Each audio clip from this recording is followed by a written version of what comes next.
ভিসার মেয়াদ শেষ হলেও যারা এখনো যুক্তরাষ্ট্রে অবস্থান করছেন তাদের জন্য দুঃসংবাদ। ফেরত পাঠানো হতে পারে নিজ দেশে এবং ভবিষ্যতে আর কখনো যুক্তরাষ্ট্রে পা রাখার সুযোগও নাও মিলতে পারে।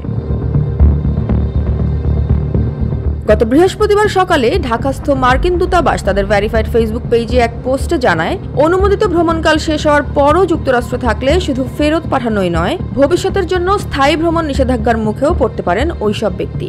এই ঘোষণা এমন এক সময়ে এলো যখন অভিবাসন ইস্যুতে আগের চেয়ে আরও কঠোর অবস্থানে যাচ্ছে ট্রাম্প প্রশাসন। ডোনাল্ড ট্রাম্প দ্বিতীয় মেয়াদে প্রেসিডেন্ট হওয়ার পর থেকেই অভিবাসী ইস্যুতে দফায় দফায় কঠোর পদক্ষেপ নেওয়া হচ্ছে। এরই মধ্যে ভারত সহ একাধিক দেশের অবৈধ অভিবাসীদের দেশে ফেরত পাঠানো হয়েছে।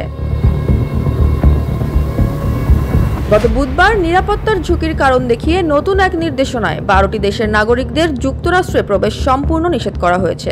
আরও 7টি দেশের নাগরিক পড়েছেন আংশিক নিষেধাজ্ঞার আওতায়। 9 জুন থেকে এই সিদ্ধান্ত কার্যকর হবে বলে জানানো হয়। এর আগেও ঢাকাস্থ মার্কিন দূতাবাস এক বিবৃতিতে জানায়, যুক্তরাষ্ট্রে ভ্রমণের ভিসার আবেদনকারীদের তথ্য এবার আরও গভীরভাবে যাচাই করা হবে। সন্দেহজনক মনে হলে সরাসরি বাতিল করা হবে ভিসা আবেদন। সব মিলিয়ে বলা যায়, যুক্তরাষ্ট্রে ভ্রমণ বা অভিবাসনের ক্ষেত্রে নিয়ম ভাঙলেই এবার আর রেহাই নেই। ভিসার নিয়ম মানতে না পারলেই হয়তো চিরতরে বন্ধ হয়ে যেতে পারে আমেরিকার দুয়ার। Jaya Hasan, NPB news.